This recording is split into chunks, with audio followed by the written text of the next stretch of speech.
Beralih ke berita selanjutnya, debat publik Pilgub Maluku Tengah, Lesnusa mengatakan ini merupakan momentum gagasan paslon.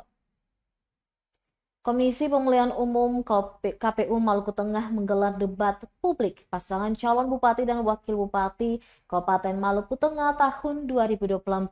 Berlokasi di Baileo Ir Soekarno Masohi, Kamis 7 November malam. Debat publik diikuti oleh 4 pasangan calon bupati dan wakil bupati Maluku Tengah, yakni pasangan calon Mirati Dewaningsi, Tuasikal dan Daniel Nirahua, kemudian paslon Ibrahim Runusa Liliani Aitonam, Andi Munaswir Tinawelma Tetelepta, dan paslon Sulkarnain Awad Amir dan Mariola Walata.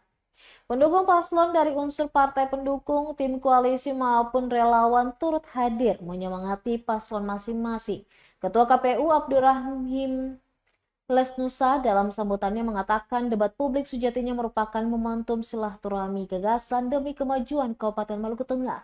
Harapannya melalui debat ini dapat memberikan pencerahan bagi masyarakat untuk memilih dan menentukan pilihannya saat pemungutan suara pada 27 November 2024 nanti. Download Tribun X sekarang, menghadirkan lokal menjadi Indonesia.